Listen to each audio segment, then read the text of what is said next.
శ్రీమాత్రే నమ. జయ గురు దత్తాత్రేయ నమ. ఈ వీడియోలో మనం కన్యా రాశి వారికి సెప్టెంబర్ 1వ తారీఖు నుంచి 15వ తారీఖు మధ్యలో జరగబోయే పక్ష ఫలితాలు పరిశీలించినప్పుడు మరి కన్యా రాశి వారికి ఈ పక్షంలో మిశ్రమ ఫలితాలు కనబడుతూ ఉంటాయి. ఇంచుమించుగా సెప్టెంబర్ 13 వరకు రాశియందు సంచరిస్తున్నటువంటి కుజగ్రహం ఈ రాశియందు ఉన్నవారు ఏదో ఒక కంట్రావర్సీలో ఏదో ఒక వివాదాలు విభేదాల్లో ఉండడం జరుగుతూ ఉంటుంది. కొంతమంది ఈ సమ్మె చేయడం అది జరుగుతూ ఉంటుంది. కొంతమందికి యాజమాన్యంతో విభేదాలు రావడం జరుగుతూ ఉంటుంది.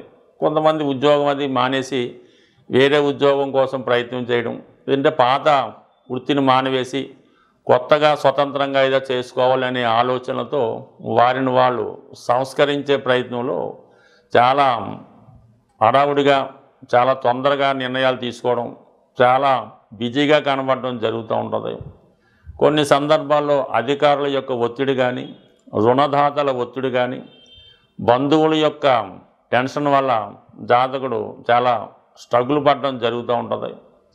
సో ఏదైనా ప్రశాంతంగా ఆలోచించి నిర్ణయం తీసుకోవడం మంచిది తప్ప ప్రస్తుతం ఉన్నటువంటి పరిస్థితుల్లో ఏదో ఒకటి పెట్టుబడి పెట్టి ఏదో ఒక సంస్థను టేకప్ చేసి తొందరపడి నిర్ణయాలు తీసుకోవడం వల్ల చాలా అనర్థాలు విభేదాలు వచ్చే అవకాశం ఉంది. కాబట్టి ఈ పక్షం అంతా కూడా మీరు ఎటువంటి నిర్ణయం తీసుకోకుండా కొంతకాలం పాటు వెయిట్ చేస్తే మీ సమస్యలు దానికవే పరిష్కారం అవ్వడం జరుగుతూ ఉంటుంది. అంటే ఒక పక్క రాశియందు కన్యారాశికి అత్యంత పాపగ్రహం కుజగ్రహం.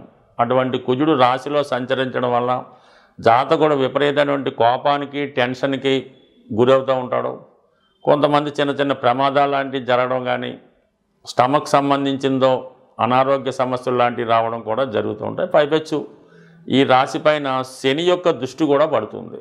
ఆ ప్రభావం వల్ల చేసిన పనే పదే పదే చేయవలసి రావడం, ఎంత కష్టపడ్డా కూడా పని పెండింగ్ అయిపోవడం, అధికారుల వల్ల విభేదాలు, ఇవన్నీ కూడా జాతకుడికి వృత్తిపరమైనటువంటి ఇబ్బందులు. అటు మీరు శ్రామికుడిగా ఉన్నా, కార్మికుడిగా ఉన్నా, చిన్నపాటి యాజమానిగా ఉన్నా, లేదంటే మీరు ఒక సంస్థని నిర్వహిస్తున్నా, ఒక కన్సల్టింగ్ అయినా, ఏదైనా కొన్ని అనుకోని విభేదాలు, కొన్ని కాంట్రావర్సీ చికాకులు మీపై వచ్చే అవకాశాలు ఉన్నాయి. కాబట్టి చాలా జాగ్రత్తగా వ్యవహరించండి. ఏదైనా ఒకటి పర్ఫెక్ట్గా ఉంటే మాత్రం మంచిది. ఇక అనుకూలించే గ్రహం అయితే శుక్రగ్రహం. మనకి సెప్టెంబర్ 14 వరకు కూడా శుక్రుడు లాభస్థానంలో ఉన్నాడు. ఒక విధంగా ధనాధిపతి లాభస్థితి. ఏదో విధంగా సమయానికి ధనం ఇవ్వడానికి మీ కుటుంబ సభ్యులు రెడీగా ఉంటారు.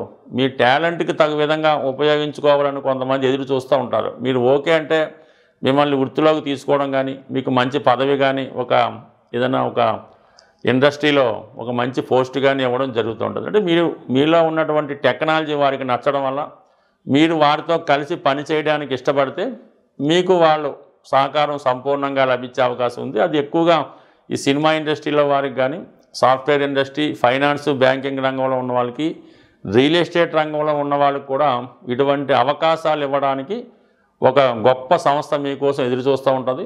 దాన్ని ఉపయోగించుకుంటారా ఉపయోగించుకోవడం అన్నది మీ యొక్క ఆలోచన బట్టి ఆధారపడి ఉంటుంది. బట్ ఏదైనా ఉపయోగించుకుంటేనే ఫ్యూచర్లో మీకు ఇంకా బెటర్ అవకాశాలు వచ్చే అవకాశం ఉంది. ఎందుకంటే భాగ్యాధిపతిగా ఉన్నటువంటి శుక్రుడు లాభస్థానంలో ఉండడం వల్ల కంపల్సరీగా ఇది భగవంతుడు ఇచ్చిన అవకాశంగా మీరు తీసుకోవాల్సి ఉంటుంది.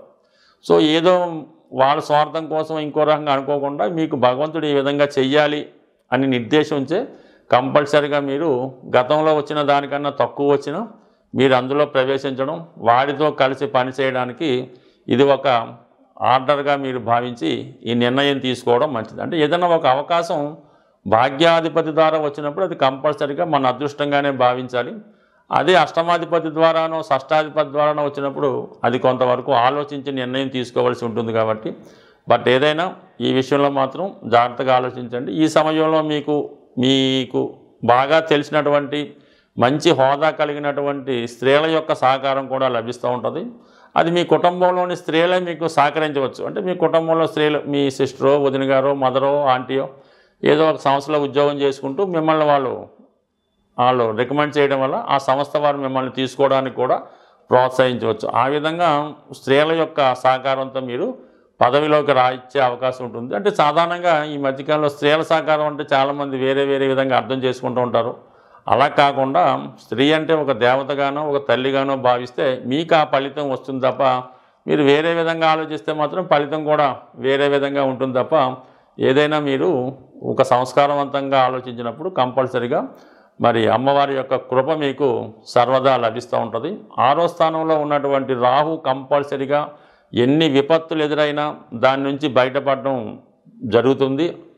అటువంటి శత్రువు ఎంత గొప్పవాడైనా ఎంత వాడైనా మీకు విజయం మీకే లభించే అవకాశం ఉంది. ప్రస్తుతం ఒక పరిశ్రమ ఎదుర్కొన్నటువంటి సంక్షోభం మరి అతి తొందరలో సక్సెస్ఫుల్గా బయటపడడం జరుగుతూ ఉంటుంది. అందులో ఉన్న అందరికీ కూడా మంచి రోజులు మంచి వేతనం 100% రావడం జరుగుతూ ఉంటుంది. బట్ ఏదైనా మీ యొక్క ప్రయత్నంలో మీ యొక్క పోరాటంలో మీదే విజయం లభిస్తుంది. గొప్పవారంతా కూడా మీకు సరెండర్ అయి మీతో పనిచేయించుకోవడానికి సిద్ధంగా ఉంటారు. బట్ ఏదైనా కన్యారాశి వారు ఆలోచన, టాలెంటు, తెలివితేటలు ఉన్నప్పుడు కూడా అది ఇతరులకు ఉపయోగించడం వల్ల వాళ్ళు చాలా వరకు మేలు పొందుతూ ఉంటారు. మీ యొక్క తెలివితేటలు, మీ యొక్క విద్వత్తు, మీ టాలెంట్ మీ కొరకు మీరు మాత్రమే ఉపయోగించుకుంటే మీకు మీరే హీరోలుగా మారే అవకాశం ఉంది. బట్ అటువంటి ప్రోత్సాహం రావాలని కోరుకుంటూ, ఏదైనా కన్యారాశి వారికి దశమంలో గురువు గౌరవప్రదమైనటువంటి హోదాని, కుటుంబంలో ఆర్థికపరంగా ధనస్థానాన్ని గురువు చూడడం వల్ల కుటుంబం అంతా సంతోషంగా ఉండే రోజులు తొందరలోనే వస్తున్నాయని ఆశిస్తూ, మరి ప్రస్తుతం 12 రాశుల వారికి ఈ పక్షంలో వస్తున్నటువంటి మహాలయ పక్షాలు అంటే మీ యొక్క పితృదేవతల్ని సంతృప్తి పరచడానికి వచ్చినటువంటి రోజులు ఇవి. సాధారణంగా జన్మజాతకంలో పుట్టినప్పుడు కానీ కొన్ని సందర్భాల్లో గోచారరీత్యా కూడా ఇటువంటి పితృదోషాలు అన్నవి ఏర్పడుతూ ఉంటాయి. ఈ పితృదోషాలు ఏర్పడుతున్నాయి, అవి మనకి ఎంతవరకు ప్రభావం చూపుతున్నాయి అని తెలుసుకోవడానికి ఏదైనా ఒక సంఘటన, ఒక దుర్ఘటన పదే పదే జరుగుతుంది ఆ కుటుంబంలో అనుకున్నప్పుడు కంపల్సరిగా ఆ కుటుంబం మీద పితృదోషం ఉందని గమనించవలసి ఉంటుంది. ఉదాహరణకి ఆ కుటుంబంలో ఇది 6 నెలలకి సంవత్సరానికి ఎవరో ఒకరు మరణించడం జరుగుతూ ఉంటుంది. కొంతమందికి వారి యొక్క పెంపుడు జంతువులు మరణించడం, మళ్ళీ ఇంకోటి తెచ్చుకుంటే మళ్ళీ 6 నెలలు చనిపోవడం, అలాగే మనకి ఈ పాడినిచ్చే గోవులు కానీ గేదెలు కానీ ఏదో కారణం వల్ల అవి చనిపోవడం జరుగుతూ ఉంటుంది. తరచూ గృహంలో దొంగతనాలు జరుగుతున్నాయి. ప్రతిసారి మనకి ఉద్యోగంలో పోగొట్టుకోవడం జరుగుతుంది. ఆ కుటుంబంలో నిరుద్యోగులు ఎక్కువ మంది అయ్యారు. ముఖ్యంగా సంతానం పదే పదే ప్రెగ్నెన్సీ అబార్షన్ అవుతుంది. ఇవన్నీ కూడా పితృదోషానికి కారణం అవుతూ ఉంటాయి. అలాగే ఇంట్లో కుటుంబ సభ్యుల మధ్య గొడవలు, ఒకరికొకరు కొట్టుకోవడం, ఇవి కూడా దానికి కారణం అవుతూ ఉంటుంది.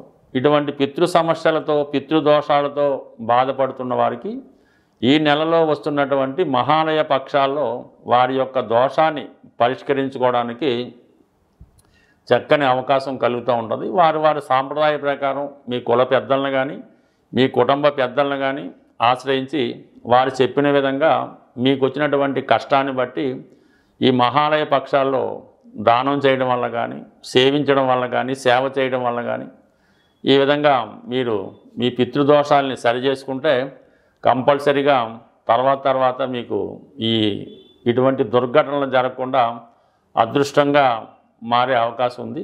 బట్ ఏదైనా ఇది ఒక అవకాశం ఈ రాశి వారికి. బట్ మనం ప్రతినిత్యం దీపారాధన చేసుకుంటున్నాం, విష్ణు సహస్రనామం చదువుతున్నాం, సూర్య నమస్కారం చేసుకుంటున్నాం, గుడికి వెళ్తున్నాం, తిరుపతి వెళ్తున్నాం, అయినా కూడా ఈ కష్టాలు వస్తున్నాయంటే దానికి పితృదేవతలు కారణమవుతుంటారు. మన వంశాన్ని, మన గోత్రాన్ని రక్షించేదే ఈ పితృదేవతలు. మామూలు దేవతలలాగే ఈ పితృదేవతలు అంటే వీటి కోసం పూర్తిగా తెలుసుకోవాలంటే పెద్దలు చెప్పినటువంటి వీడియోలు, అంటే మన చాగంటి కోటేశ్వరరావు గారు మొదలగు వారు చెప్పినటువంటి వీడియోలు విపులంగా ఉంటాయి. అవి తెలుసుకోవడం వల్ల మీకు అది ఏ విధంగా దాని నుంచి బయటపడవచ్చు కూడా తెలుసుకోవచ్చు. మరి కొద్దిపాటి పరిజ్ఞానంతో చెప్తున్నట్టు మాలాంటి వాళ్ళు ఏదో పరిహార నిమిత్తం అంటే జ్యోతిష్ శాస్త్రంలో వచ్చినటువంటి కష్టాలకి ఏది పరిహారం అన్నది తెలుసుకొని మీకు ఈ రిపీటెడ్గా వచ్చిన కష్టాలకి ఈ మహాలయ పక్షాల్లో ఈ తగిన పరిహారం చేయడం వల్ల మీకు కంపల్సరిగా ఈ దోషాల నుంచి బయటపడి మరి చాలా ఆనందంగా సంతోషంగా ఉంటారని ప్రార్థిస్తూ నమస్కరిస్తూ స్వస్తి.